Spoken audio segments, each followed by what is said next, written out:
Co pić przy odchudzaniu, żeby poprawić efekty?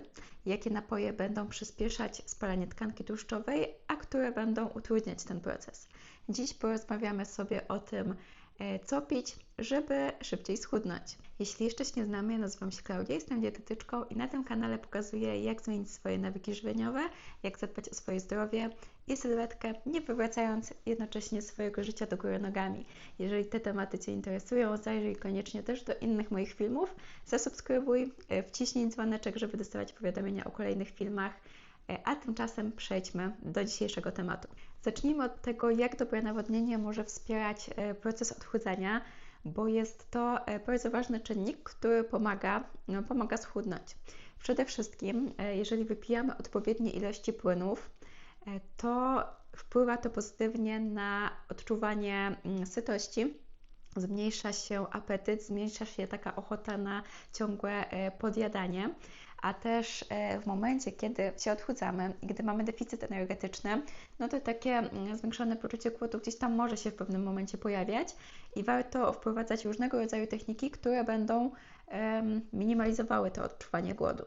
Jedną z nich jest właśnie wypijanie odpowiedniej ilości płynów. Natomiast to też nie chodzi o to, żeby zapijać swój głód, że mamy ściśnięty żołądek i pijemy tylko wodę zamiast zjeść posiłek. Nie o to chodzi. Natomiast pomiędzy posiłkami, obok takiej zrównoważonej diety, warto jest po prostu mieć odpowiednią ilość płynów w diecie. Dodatkowo wypijanie szklanki wody przed posiłkiem też pozytywnie może wpływać na to, że zjemy mniej, że szybciej poczujemy sytość. Natomiast dodatkowo jeszcze łyżki 2 łyżek octu jabłkowego do takiej szklanki wody będzie również korzystnie wpływał zarówno w dłuższym terminie czasu na proces odchudzania, jak i krótkoterminowo na obniżenie poziomu glukozy po posiłku. Są badania, które wskazują na to, że ocet jabłkowy przed posiłkiem może pomagać obniżyć poziom glukozy po posiłku. Dodatkowo też zauważono pozytywne efekty tego składnika w kontekście kobiet z PCOS pod kątem przywracania owulacji. To już tak mówię abstrahując dodatkowo, ponieważ wiele z dziewcząt, z którymi współpracuję właśnie z tymi problemami również się zmaga, oprócz tego, że chcą schudnąć. Także pierwsze to odpowiednie nawodnienie w ciągu całego dnia. Drugie to zadbanie też o to, żeby szklanka wody czy innego napoju, o których za chwilkę powiem, pojawiła się też przed posiłkiem. I jeszcze bardzo ważna rzecz, którą chcę tutaj od razu zaznaczyć i ona odnosi się do całego dzisiejszego filmu, to, że te nawodnienie, te dodatkowe napoje, o których za chwilę powiem, które mogą też być pomocne, to jest tylko dodatek. To nie zapewni nam super efektów, jak za dotknięciem magicznej różdżki, że zaczynamy pić właśnie wodę z octem jabłkowym, czy jakąś inną herbatkę odchudzającą i widzimy super efekty. No niestety tak to nie działa. Podstawa to jest dieta, to jest deficyt energetyczny, który umożliwia odchudzanie, zwiększenie aktywności fizycznej. Ten element związany z odpowiednią ilością płynów i jakością tych płynów to jest taka wisienka na torcie, coś co pomaga, co może poprawić efekty, ale tylko wtedy, kiedy też inne zmiany nawyków żywieniowych będą podejmowane i będą też właśnie w dłuższym wymiarze czasu stosowane. No to wtedy faktycznie możemy też tą dodatkową poprawę zauważyć, więc warto to włączać, warto to stosować, ale nie opierajmy na tym swoich nadziei. Jeżeli natomiast zależy Ci na tym, żeby zrzucić zbędne kilogramy, żeby zadbać o swoje zdrowie, to zapraszam do kontaktu i do konsultacji online, albo do zapoznania się z e-bookami, z jadłospisami, które przygotowałam właśnie w myślach o osobach, które chcą zadbać o swoje zdrowie i o swoją sylwetkę. Wracając do nawodnienia, jeżeli nie wypijamy odpowiedniej ilości płynów, to będzie to sprzyjało również zatrzymywaniu się wody w organizmie. I to może nie być oczywiste, ale właśnie w takiej sytuacji zwiększenie wypijania płynów będzie wpływało korzystnie na to, że ta woda będzie na bieżąco w odpowiedni sposób usuwana z organizmu. Wpłynie to też pozytywnie na gospodarkę elektrolitową, gdzie zaburzenia w niej również sprzyjają temu odkładaniu się wody, zatrzymywaniu się wody w organizmie. No i to również wpłynie korzystnie tak na samopoczucie, na wygląd sylwetki, kiedy te obrzęki, to takie napuchnięcie zejdzie. Z drugiej strony, Takimi pierwszymi objawami odwodnienia są bóle głowy, zmęczenie, takie ogólnie gorsze samopoczucie, których bardzo często nie wiążemy z tym, że wypiliśmy za mało, po prostu gorzej się czujemy, mamy gorszy dzień i nie wiążemy tych dwóch czynników ze sobą, a to są bardzo ważne kwestie. I wtedy, kiedy właśnie czujemy się gorzej, chce nam się spać, boli nas głowa, no to nie sprzyja to temu, że podejmiemy aktywność fizyczną, że ugotujemy sobie jakiś zdrowy posiłek, raczej zjemy cokolwiek i pójdziemy odpocząć, no bo źle się czujemy. Także to też jest bardzo, bardzo ważny element, że odpowiednie nawodnienie wpływa lepiej na nasze samopoczucie, na nasz poziom energii i dzięki temu też mamy więcej chęci do tego, żeby podejmować kolejne zmiany, takie jak właśnie zdrowe gotowanie, jak dodatkowa aktywność fizyczna, które w dłuższym terminie właśnie pomagają nam uzyskać te efekty związane z odchudzaniem. Ile powinniśmy wypijać płynów w ciągu dnia? Taki podstawowy wzór i też najpopularniejsza zasada, którą można się kierować, to 30 ml płynów na kilogram masy ciała. Jest to łatwo przeliczyć i warto trzymać się takich ilości. A co pić? Tutaj też właśnie kluczowy element dzisiejszego filmu. Pierwsza podstawowa rzecz, no to na pewno wszyscy o tym doskonale wiecie, czyli woda. Woda zarówno niegazowana, jak i gazowana. Tutaj obie będą jak najbardziej w porządku, po prostu wybierajcie tą, która bardziej Wam smakuje. Gazowana może być nie do końca dobrym wyborem przy refluksie czy innych takich problemach z układem pokarmowym, ale jeżeli nic takiego się nie dzieje, to jak najbardziej swobodnie można ją pić. Wiem, że większości osób ona lepiej podchodzi niż taka niegazowana woda. Ale właśnie wiem też dobrze, że picie samej wody szybko się nudzi, że też przerzucając się z jakichś słodkich napojów w dużej ilości na taką wodę, no to jest troszeczkę trudno wypijać odpowiednie jej ilości, więc warto sobie też to miksować z innymi napojami. I co tutaj można włączyć? Jeśli chodzi o herbatki, napary ziołowe, herbaty, to z takich najpopularniejszych, łatwo dostępnych, obiecujące właściwości w kontekście wspierania odchudzania mają zielona herbata, matcha, czyli sproszkowana również zielona herbata, czarna zwykła herbata, herbatka z hibiskusa, napar z mięty pieprzowej, czy napar z imbiru, jeszcze ewentualnie z dodatkiem cynamonu. Takie napoje możemy zarówno zaparzać, pić na gorąco, jak i możemy później po wystudzeniu z lodem, z dodatkiem jakichś owoców pić na zimno. I one, już tutaj nie będę wchodziła szczegółowo w mechanizmy działania każdego z tych produktów, natomiast one mogą wpływać czy to na przyspieszenie metabolizmu, czy na wchłanianie tłuszczu, czy na wsparcie trawienia, albo na gospodarkę węglowodanową, czyli poziomy insuliny i glukozy. I na podstawie różnych tych właśnie mechanizmów wykazują też w badaniach takie wspierające działanie w kontekście odchudzania. Dodatkowo zawierają dużo składników przeciwzapalnych, które też pod kątem zdrowotnym są bardzo wskazane. Także można sobie tutaj je miksować, popróbować różnego rodzaju herbatek i wybierać to, co najbardziej po prostu Wam odpowiada. Kolejny sposób to dodawanie różnego rodzaju owoców czy przypraw do wody. I tak podstawa, no to taka lemoniada, którą można zrobić z cytryną, z limonką czy z pomarańczą i z miętą. Jeśli brakuje Wam bardzo tego słodkiego smaku, to tutaj można zamiast cukru, zamiast miodu wykorzystać słodzik, na przykład erytrytol czy ksylitol, które dodadzą trochę też tej słodkości. Ja nie polecam też tutaj w dużych ilościach stosować tych słodzików, no bo też nie o to chodzi, żeby cały czas 1:1 zastępować cukier słodzikami. Jeżeli byście byli zainteresowani takim tematem słodzików, to dajcie znać. Być może właśnie nagram film na temat ich zastosowania, ich właściwości i wpływu też na zdrowie oraz tego, które są najlepsze, a których lepiej unikać. Natomiast no tutaj moje podejście jest takie, że one są super zastępstwem dla cukru. Pozwalają też ograniczyć tę ilość kilokalorii w diecie, ilość cukru w diecie.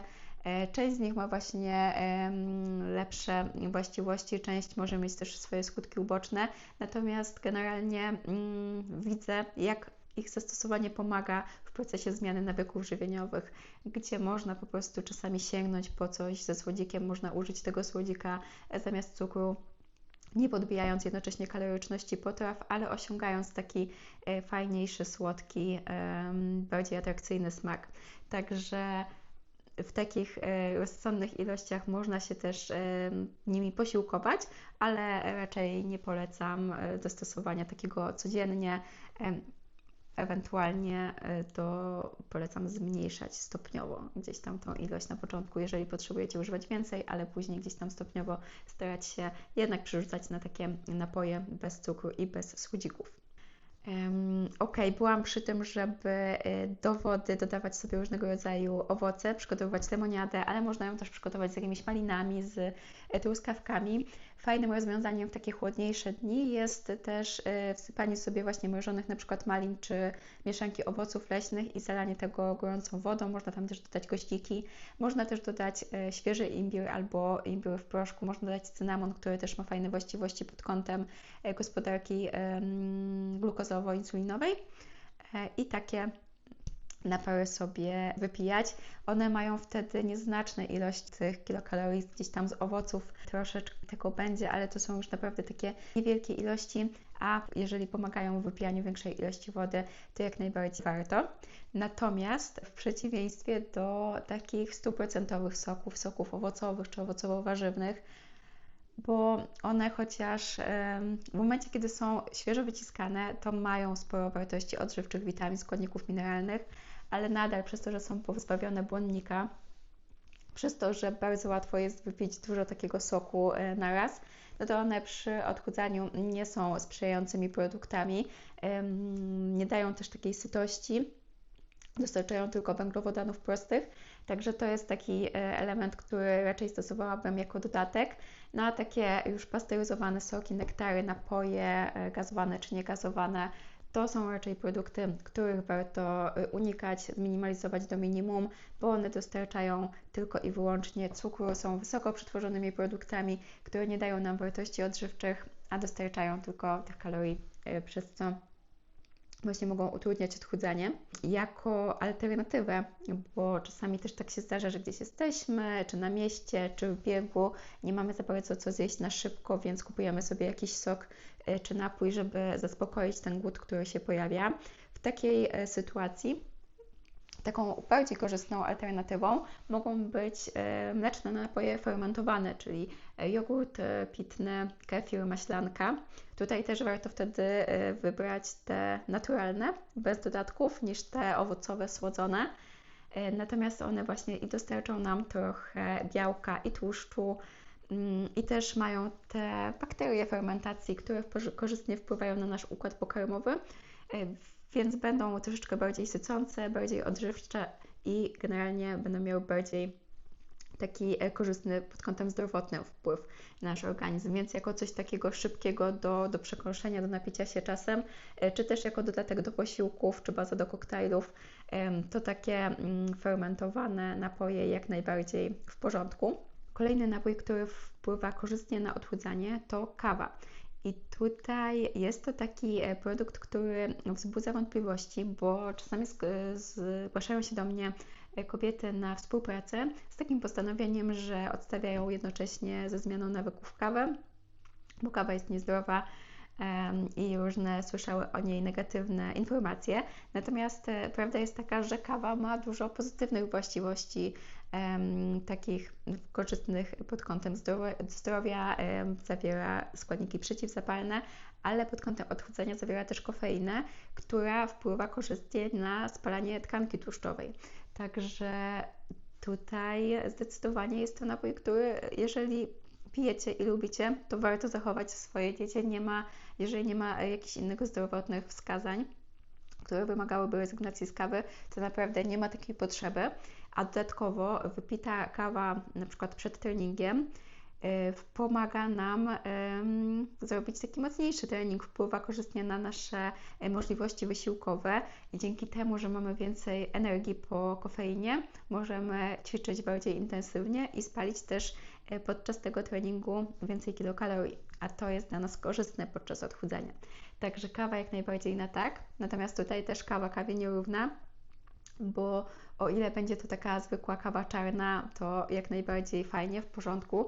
Jeśli to będzie też kawa z taką niewielką ilością mleka czy jakiegoś napoju roślinnego, taka po prostu do zabielenia, no to też tutaj w porządku, ale jeżeli będzie to kilka kaw tak naprawdę z dużą ilością mleka, gdzie większość w tej szklance czy kubku to mleko, jeśli to będzie sporo też śmietanki, czy taka już kawa z jakimś syropem słodkim i z bitą śmietaną, która już bardziej przypomina deser i potrafi mieć kilkaset kilokalorii, jak na przykład pumpkin latte w jesienią, to tutaj taka kawa zdecydowanie nie będzie nam sprzyjała podczas odchudzania, ale taka po prostu czarna kawa jak najbardziej w porządku.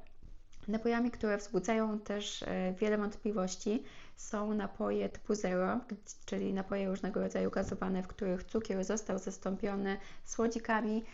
Dzięki temu one nie zawierają praktycznie w ogóle kalorii i można by je powiedzmy pić w nieograniczonych ilościach bez wpływu na kaloryczność, na sylwetkę. Natomiast no tutaj, tak jak wspomniałam wcześniej, te słodziki, które w nich się znajdują, również w nadmiarze nie są dla nas korzystne. Słodziki są generalnie teraz w tak wielu produktach, które zastępują takie tradycyjne słodycze, czyli właśnie w różnych jogurtach, w puddingach, w tych napojach, że naprawdę opierając dietę o tego typu produkty, można dostarczyć ich sobie naprawdę sporo i to wtedy nie jest korzystne po prostu, bo mogą też wpływać one negatywnie na mikrobiotę jelitową. Tutaj oczywiście też ich wpływ, ich działanie zależy od tego, jaki to jest słodzik, natomiast warto podchodzić do nich ostrożnie, ale z drugiej strony nie trzeba też całkowicie się ich bać i ich demonizować, bo w momencie, kiedy zgłasza się do mnie osoba, która pije dużo napojów, jakichś soków, napojów gazowanych i z dnia na dzień miałaby ograniczyć to do zera i po prostu unikać w całości, no to jest duża szansa, że po prostu będzie to naprawdę trudne na początku. I w takiej sytuacji włączenie gdzieś jakiegoś takiego napoju, puszki, napoju zero raz na kilka dni może być po prostu takim wsparciem w diecie, że jednak gdzieś tam pojawiają się te gazowane napoje. Nie jest to tylko ta woda i herbaty, tylko jednak można się napić czegoś takiego, no niekoniecznie zdrowego, ale co po prostu zaspokaja ochotę na daną grupę produktów. I w takich sytuacjach właśnie te napoje zero są przydatne, ale właśnie z takim umiarkowanym, powiedziałabym, spożyciem i raczej dążąc do tego, żeby zmieniać te swoje nawyki żywieniowe, żeby też przyzwyczajać się do innych smaków, do innych napojów. Zdecydowanie nie zachęcam do tego, żeby po prostu zastąpić słodzone napoje tymi ze słodzikami i nadal pić je w jakichś tam nieograniczonych dużych ilościach, bo to nie o to chodzi. W takiej konfiguracji to nie będzie najlepszy wybór, ale pomaga wielokrotnie właśnie w tym procesie odchudzania. I ostatni element, który tutaj chciałabym omówić w kontekście też napojów, to napoje alkoholowe, bo alkohol ma naprawdę sporo kilokalorii i mała nawet porcja może nam tutaj namieszać w energetyczności diety. Dodatkowo, jeżeli ten alkohol pojawia się często, a z nim idą też dodatkowe przekąski, bo niestety, ale te napoje z alkoholem sprawiają, że zwiększa nam się apetyt, że jemy więcej niż zjedlibyśmy nie pijąc, no to tutaj dwutorowo po prostu dostarczamy sobie większej ilości kilokalorii i w ten sposób to też będzie utrudniało odchudzanie. Jeżeli to jest znowu raz na jakiś czas, to nic takiego się nie stanie, ale jeżeli to jest regularnie, raz, dwa razy w tygodniu, jakaś impreza czy wieczór z alkoholem, no to niestety, ale też poza już tymi czynnikami zdrowotnymi na odchudzanie też to będzie bardzo niekorzystnie wpływało. W takich sytuacjach również też warto zastanowić się nad alternatywą, taką jak wybranie jakiegoś na przykład piwa zero, które też są mniej kaloryczne, czy właśnie napicie się gdzieś tam w barze jakiegoś zwykłego napoju, czy też napoju zero, tak żeby tej kaloryczności tyle nie dostarczać. Ale jeśli chodzi o alkohol, no to lepiej jego ilości ograniczyć maksymalnie. Na dziś to już wszystko, ale przygotowałam też dla Was bezpłatny e-book, gdzie znajdziecie 17 wskazówek, jak schudnąć, jak wspomóc odchudzanie. Są to takie proste sposoby do wprowadzenia bez większego wysiłku, a które naprawdę są sprawdzone i pomagają w tym procesie odchudzania. Także mam nadzieję, że będą dla Was przydatne. Link do pobrania e-booka znajdziecie w opisie, a jeżeli ten film był dla Was przydatny, zostawcie kciuk w górę, dajcie mi znać w komentarzu. Napiszcie również, jak u Was wygląda ten temat nawodnienia, czy udaje Wam się wypijać odpowiednie ilości płynów, jakiego rodzaju napoje najczęściej wybieracie i jakie inne wyzwania spotykacie w procesie odchudzania. Dzięki za dzisiejsze oglądanie i do zobaczenia w kolejnym filmie. Pa!